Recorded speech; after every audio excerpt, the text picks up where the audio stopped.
What's going on, guys? As I'm sitting here waiting to get loaded, it crossed my mind that today marks 7 years I've been an owner-operator. July 1st of 2018, I took my first trip down to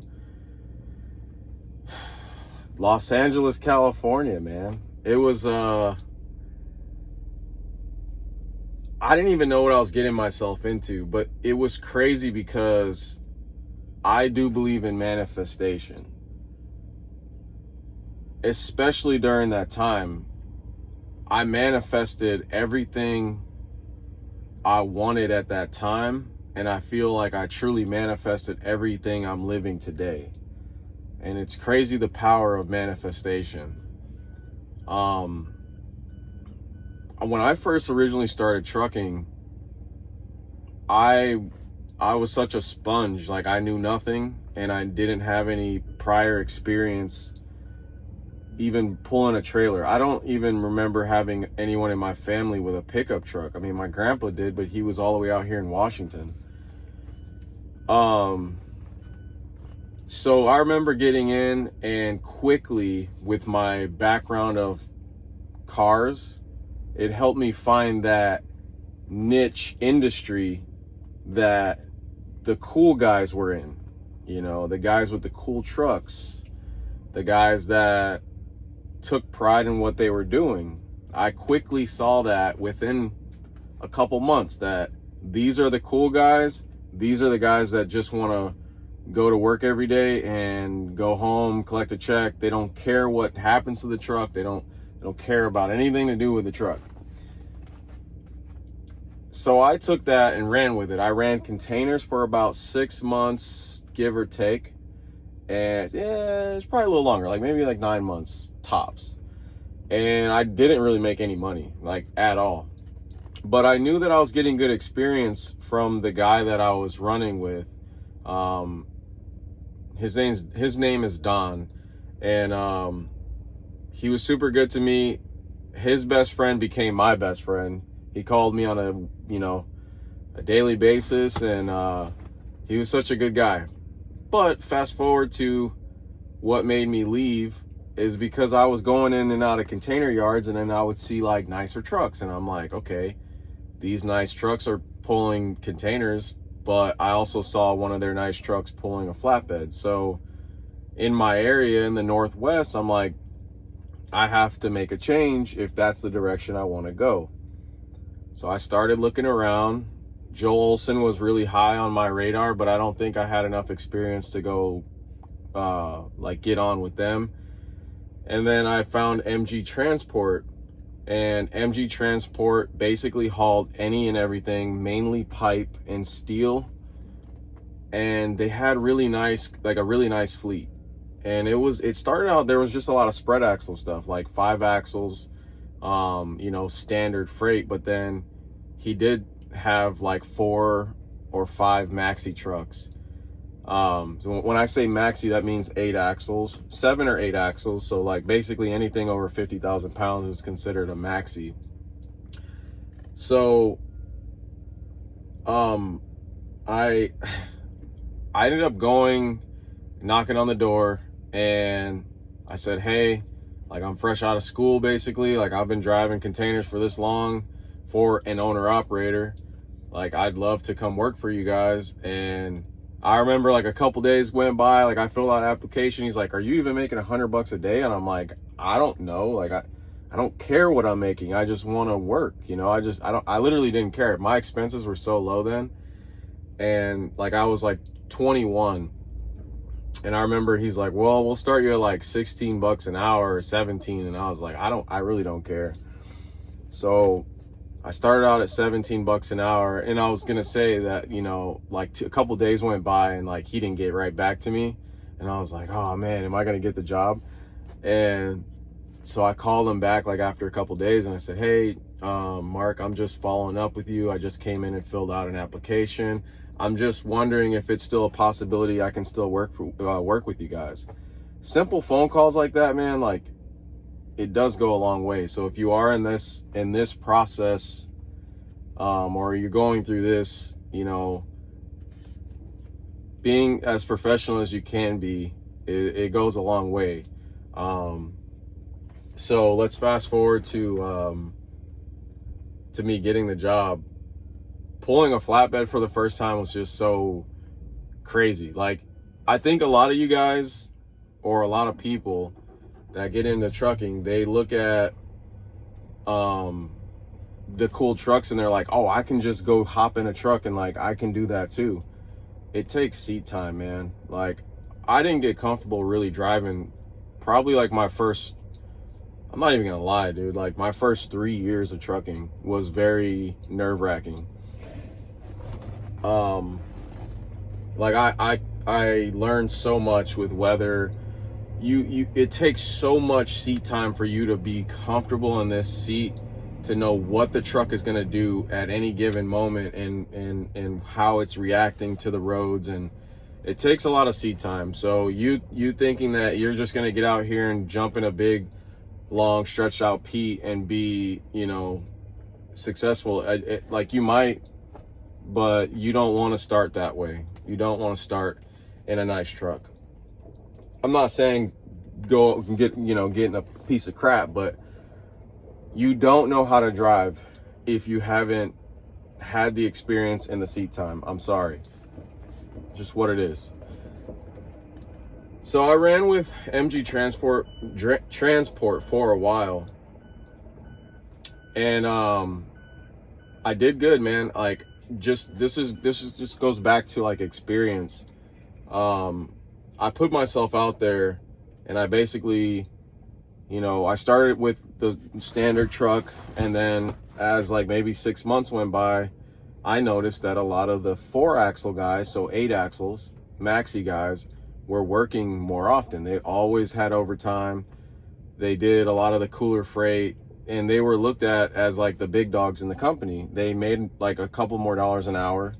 And I remember going into the office and saying, hey, Mark, like, I'd really like for you to train me on, you know, this maxi stuff. I think it's pretty interesting. And he's like, I don't know, you know, it takes a little bit more than just getting loaded. It's a lot on how you're loading things, and you know, you have to make sure your axles are good, and there's just a lot more responsibility, and like, you know, you got to be up on like knowing when you're doing over. It's just a lot to it. And that didn't even drive me away. I just said, okay, just know that I would like to try it if you give me a chance. So then he said, okay, well, guess what?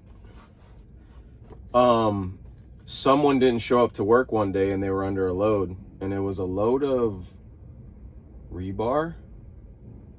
I want to say rebar. And it was going up to Mount Hood somewhere. Oh, it was actually going up to Bend, Oregon, or something like that.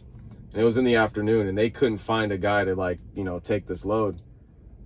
They say, hey, Cam, this trailer's already loaded. Truck's ready to go. Axles are good. Just, can you drive this load up there? I said, yeah, no problem. I can do it. So I took my first leap, and the load wasn't even that heavy. It was like 58, like just barely 60,000 pounds, I think. And I took it up there, no problems, lifted my axles at the end, did everything I was supposed to do. And that's how I got my foot in the door of hauling a maxi. And that's where I think everything changed for me. Perspective on like a lot of the coolest trucks. Like I remember Tony was putting so much effort into like the 4-axle trucks, and he like, I'm not gonna say he didn't care about the 3-axle trucks, but it just wasn't a priority truck versus the 4-axle stuff. And I remember like that's when everything changed for me, because it's all time. Like, I'll say this about trucking, if you don't take anything else from this video, because I am just rambling, but I do want to like get this out there. Timing is everything. It's not what you know, it's who you know. And you always move like someone is watching. And those 3 things, man, like will take you so far. And like I was saying, with timing is everything.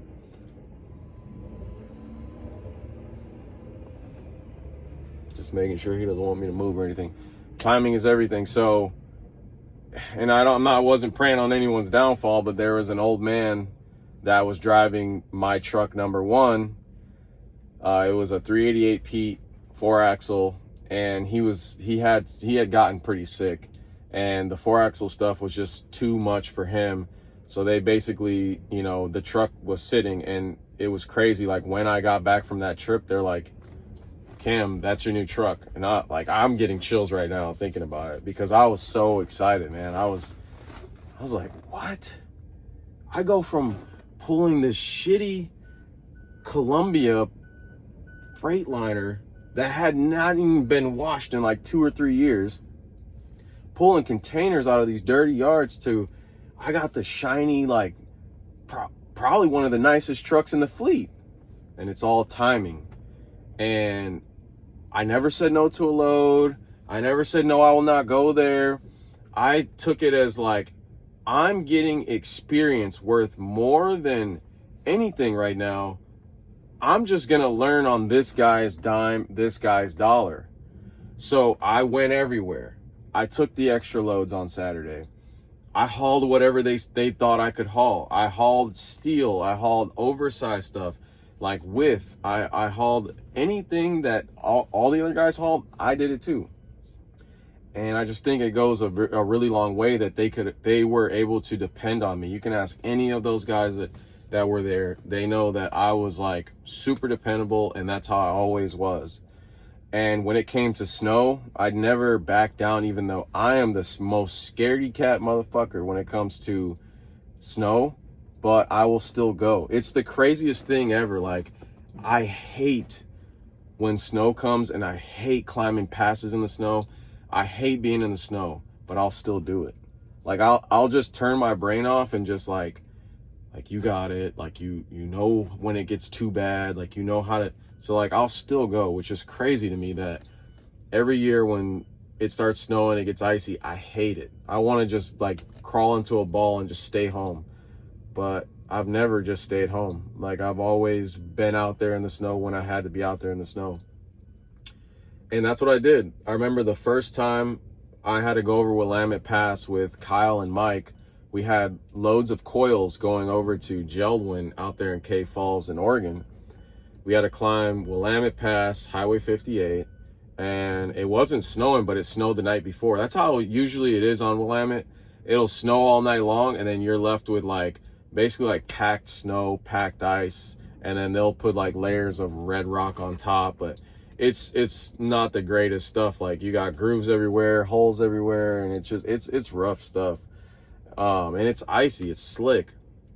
But I remember climbing the pass for the first time with 62,000 pounds on, and they're like, once we get into the snow, pick your drop axle up, because we had switches on the dash that can pick up the drop axle on the tractor. And I'm like, all right. And sometimes mine would like tweak out, where like I would lift it and it would lift and it would just go right back down. So I'm like, all right. We get to like the snow starting to get, it goes from wet road to kind of broken up ice, and then it gets to just straight packed ice and snow. I lift the axle, climb right up the hill. Like, I think I was going like 25, 30 miles an hour up the hill. It climbed right up, no problem. And I was pinned all the way down. I'm like, damn, this thing, I actually have more traction than I think with all that weight. But I remember my foot was like this, like trembling, like on the throttle, like fully pinned, and my foot was just like, just freaking out the whole time.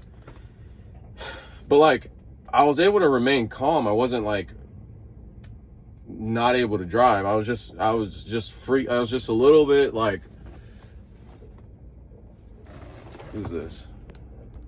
No. So I was just like a little freaked out. We get to the top, we stop. Then we go around the other side. I'm in the middle, so I got Kyle in front of me, and then I'm behind him, and then Mike's behind me, and then we're on the CB, and Mike's like, you know, my Jakes ain't that good, so don't go too slow. And I'm like, Mike, it's holding me right here. I'm not going any faster. it held me at about 25 miles an hour. And today I think about it all the time that I'm glad I was with those guys because I knew what I could get away with because Kyle was in front. And that's kind of the whole plan. They wanted Kyle to show, the experienced guys to show what you can get away with and where you need to be, and kind of telling me what to do the whole time.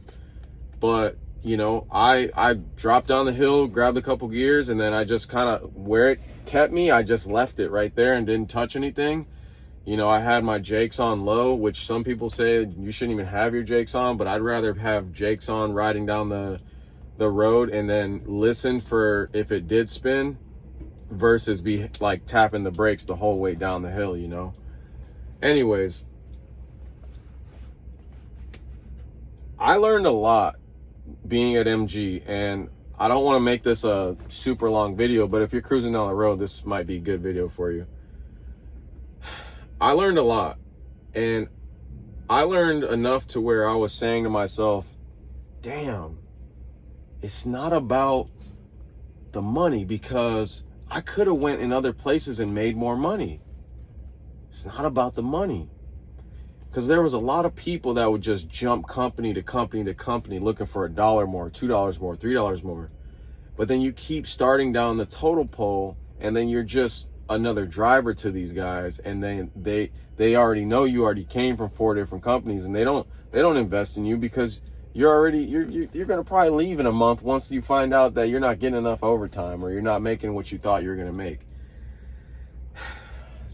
Fast forward, like I said, I remembered that I was telling myself, damn, it's not about the money. It's about the experience, the passion. The money will follow. I kept saying that to myself. The money will follow. You have to learn a skill and the money will follow. So I continued on, and it got to the point where Mark was even buying me like new bumpers for the truck. I got like new lights. He saw that I would polish out my wheels and my tanks and all that. I have pictures of me on my birthday polishing a company truck, and he saw me do so much work. I used to polish my trailer wheels. Like, dude, they half time never washed those trailers. Not until I got there, they started hiring wash guys to be like actually wash the trailers like every other week, because they used to like wash the trailers like here and there, but never like that often. But my trailer always got washed every week. I ended up getting like a custom trailer.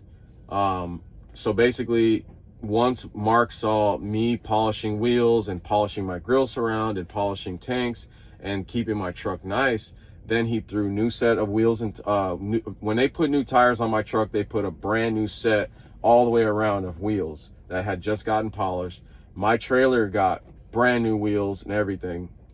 And it was just those little things like that motivated me so much, that where like today, if I was in position to own trucks and keep going in this industry, like I think I would be such a cool boss, because I know what motivated me, and I know the job at hand.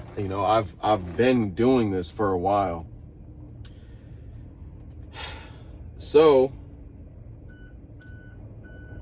I remember with all that stuff going on, I'm posting on my Instagram, posting me polishing, polishing the doors on the boxes on the trailer and stuff.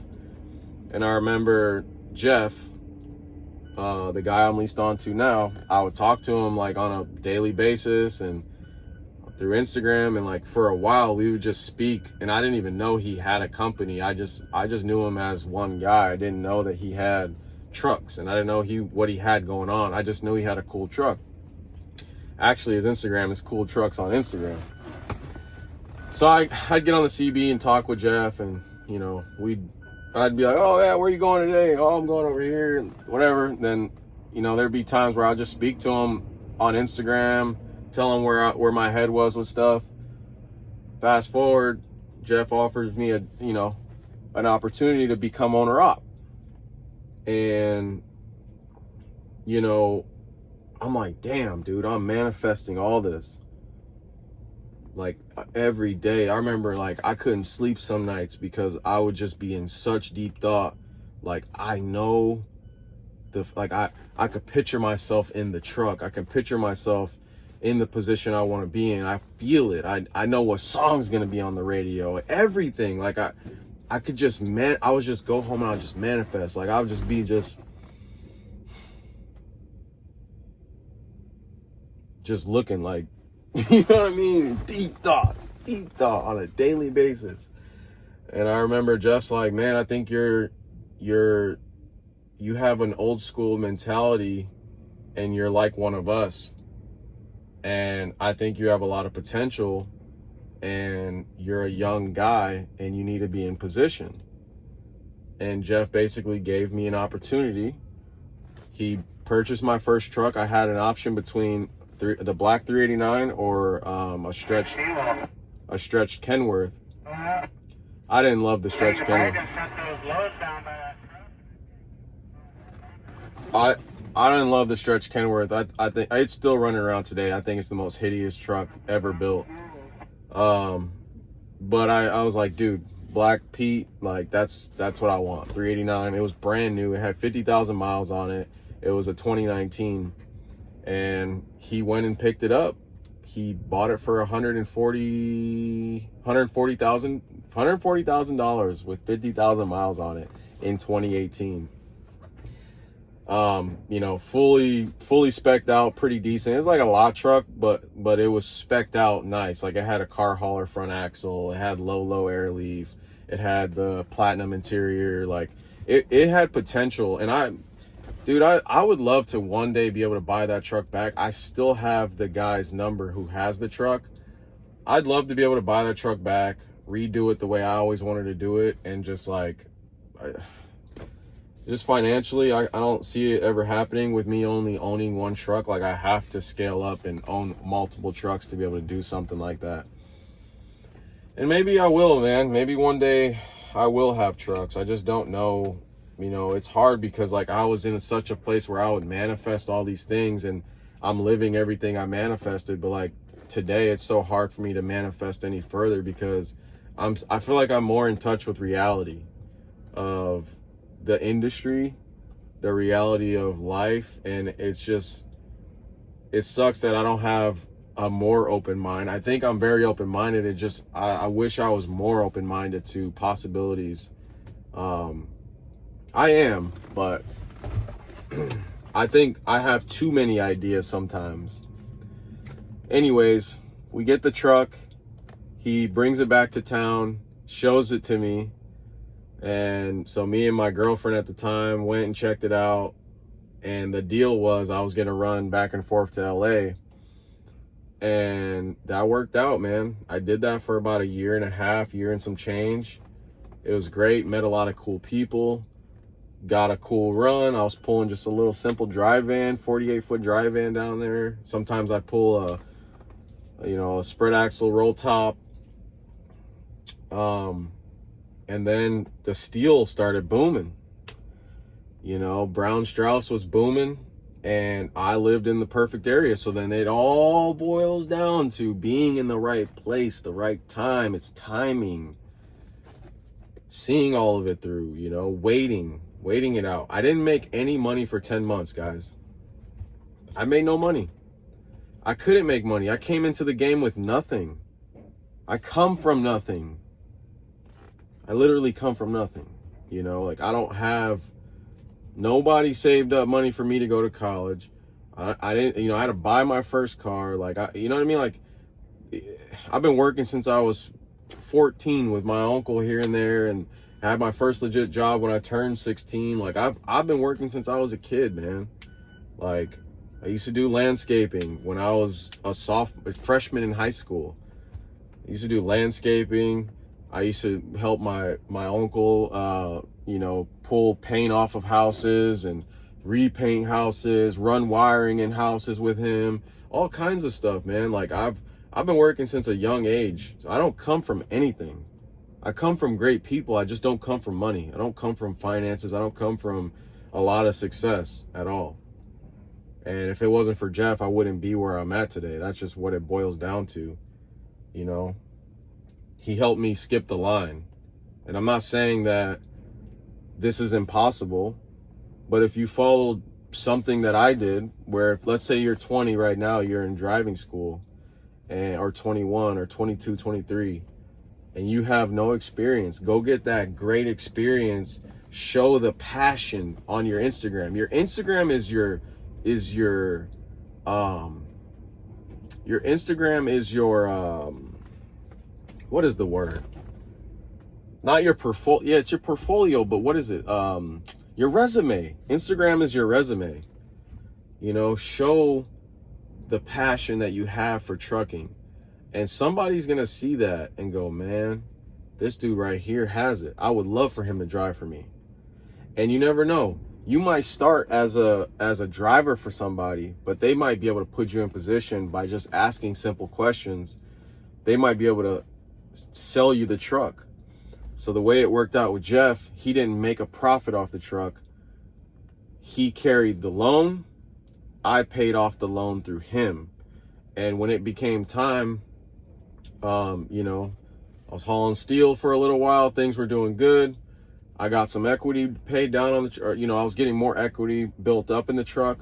After like a year and a half, I'm looking at it and I'm like, damn, we bought it for 140. I only owed like 68 on it. So then, what was it? Yeah, it was like 68. I think I only owed like 68 grand on that thing. 140, 68. Somewhere in there. It's like maybe 70. I remember walking away with like 68,000. No, hell no.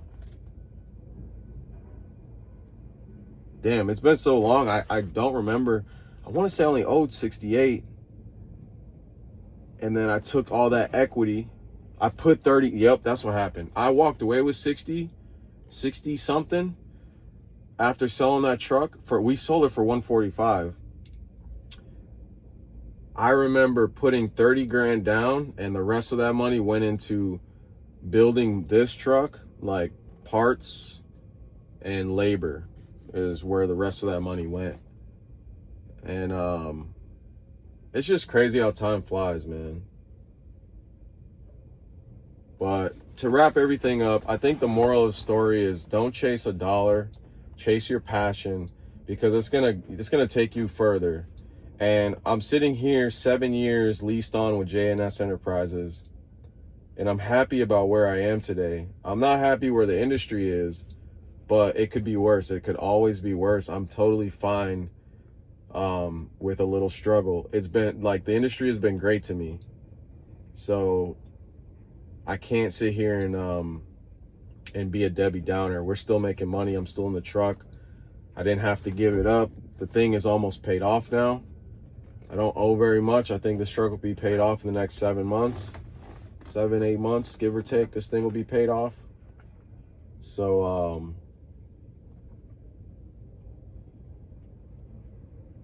yeah, guys, I just wanted to share this video with you guys and kind of show you where I came from in the trucking industry. And, you know, if you're a guy wanting to get something like this or be in this position, it takes a lot of hard work and it takes a lot of years. You know, even though I skipped the line, I'm 7 years in. I've been driving for 9 years. You know, next month will be my 9th year of driving. This stuff just doesn't happen overnight. You know, I know Instagram looks cool, and a lot of people think a lot of guys with 379s and some of these older trucks, a lot of these trucks have been built for a long time. Like, realistically, a lot of these trucks aren't that expensive. Like, you know, a lot of guys bought trucks back when trucks weren't that expensive. You know, they were $100,000. Actually, here you go. I'll tell you this. Our cream and black truck that we have, Bobby's truck, it's the sickest day cab running around, in my opinion. It's one of the nicest day cabs running around in our area. And he bought that truck for under 50 grand, like not that long ago. And it's done up. He hasn't really done anything to it. Like, he's done stuff, but like, that truck has paid for itself time after time after time again. You know what I mean? So the optics look like everybody is just balling, but it's not usually like that. A lot of times people have equity in a truck before, or they bought the truck years ago. Like even this truck, it looks like I'm balling, but I had equity in the truck before. So that's the thing too, keep your credit good, because yeah, Jeff put me in the game, but I was able to put this truck in my name 100%, and I'm building credit for this truck now, and it's almost paid off. So you have to think about all those things.